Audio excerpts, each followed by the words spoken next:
تلك الدار الآخرة نجعلها للذين لا يريدون علوا في الأرض ولا فسادا والعاقبة للمتقين. Dengan amal soleh, Allah mengatakan, Ya ayyuhalladzina amanu taqullah wabtaghu ilaihil wasilah. Wahai orang-orang yang beriman, bertakwalah kalian kepada Allah dan carilah wasilah kepadanya. Yang dimaksud dengan wasilah adalah al-qurbah, yang artinya adalah kedekatan. Allah mengatakan wabtaghu ilaihil wasilah, carilah wasilah, carilah kedekatan kepada Allah. Artinya kita disuruh mendekat kepada Allah. Makanya Syekh mengatakan ay taqarrabu ilaihi bi ta'atihi wal amal bima yurdihi. Hendaklah kalian bertaqarrub kepada Allah dengan mentaatinya dan beramal dengan apa yang membuat ridha Allah. Berarti mencari wasilah maknanya di dalam Al-Quran adalah kita melakukan amal soleh. Bukan yang dipahami oleh sebagian, mencari wasilah maksudnya adalah mencari doanya orang yang sudah meninggal.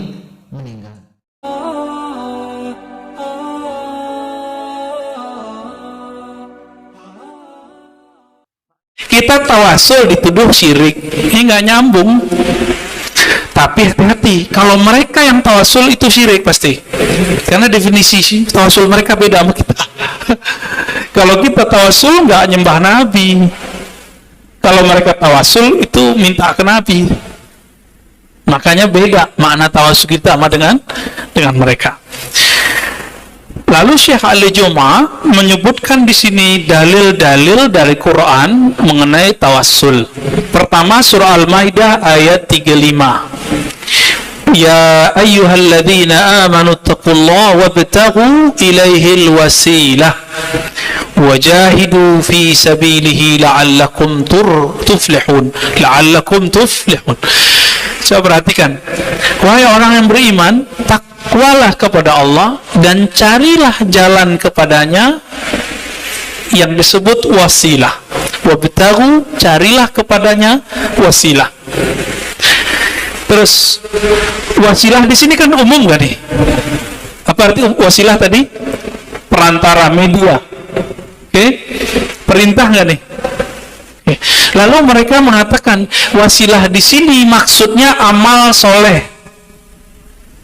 Benar gak? Coba antum lihat, ketemu gak kalimat amal soleh di kata wasilah? Enggak. Terus itu dari mana? Dari sini bukan? Dari sini, Pak. Loh, kok boleh pakai akal? Kok boleh pakai ijtihad? Oh, ini berdasarkan ayat yang lain. Yang menggabungkan ayat dengan ayat siapa? Ini bukan? Ini juga. Kenapa ente boleh, kita nggak boleh? Gitu. Dia mengatakan wasilah itu artinya apa? Amal soleh, ittiba kepada Nabi. Ada nggak di teksnya? Saya ulangi nih, ada nggak di teksnya? Di ayatnya? Nggak ada. Dengan amal soleh, Allah mengatakan, Ya ayyuhalladzina amanu taqullah wabtaghu ilaihil wasilah. Wahai orang-orang yang beriman, bertakwalah kalian kepada Allah dan carilah wasilah kepadanya. Yang dimaksud dengan wasilah adalah al-qurbah, yang artinya adalah kedekatan. Allah mengatakan wabtaghu ilaihil wasilah, carilah wasilah, carilah kedekatan kepada Allah. Artinya kita disuruh mendekat kepada Allah. Makanya Syekh mengatakan ay taqarrabu ilaihi bi ta'atihi wal amal bima yurdihi. Hendaklah kalian bertaqarrub kepada Allah dengan mentaatinya dan beramal dengan apa yang membuat ridha Allah. Berarti mencari wasilah maknanya di dalam Al-Quran adalah kita melakukan amal soleh. Bukan yang dipahami oleh sebagian, mencari wasilah maksudnya adalah mencari doanya orang yang sudah meninggal. Kemudian berdalil dengan ayat ini, datang ke kuburan, meminta kepada orang yang dikuburkan supaya dia mendoakan.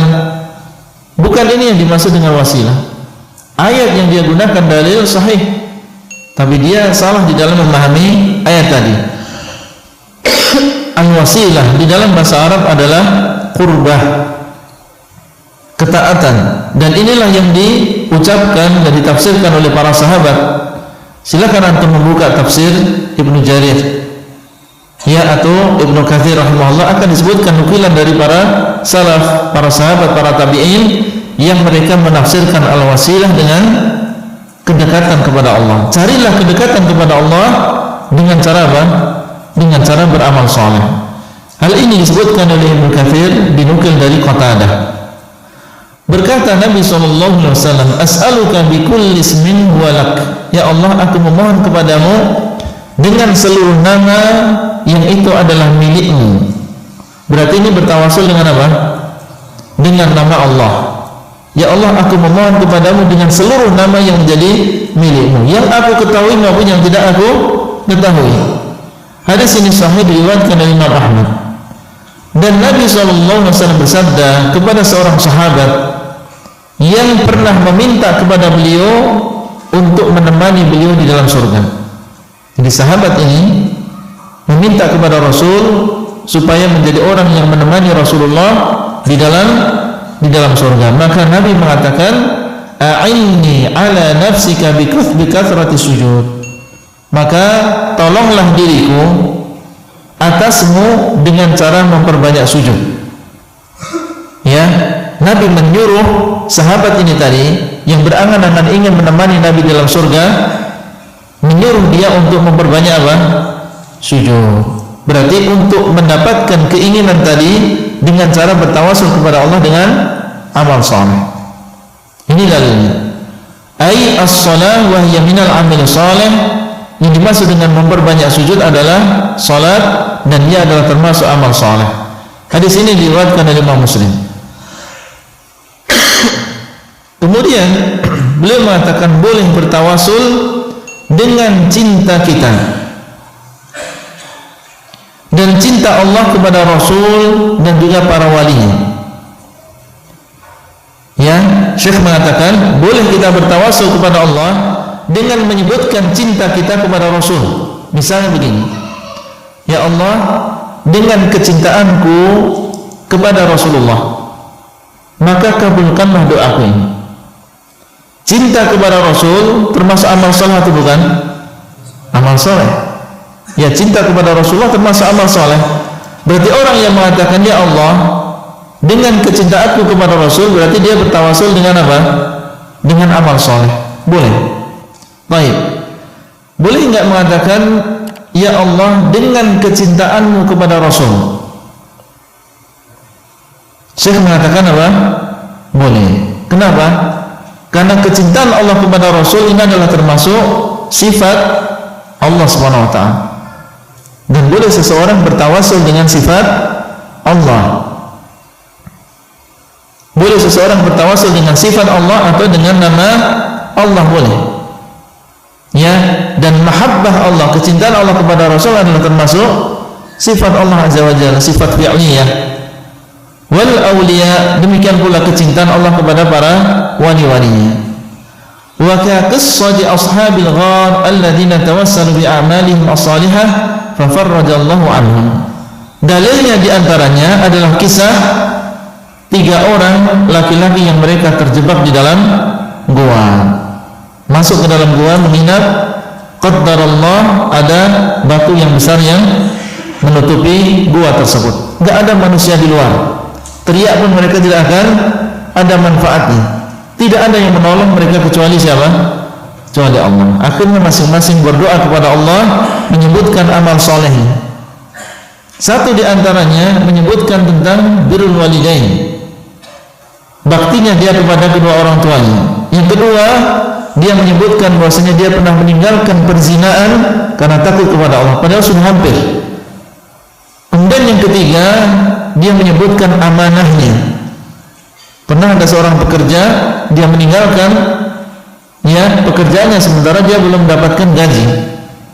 Akhirnya disimpan gajinya ini, bahkan dikembangkan.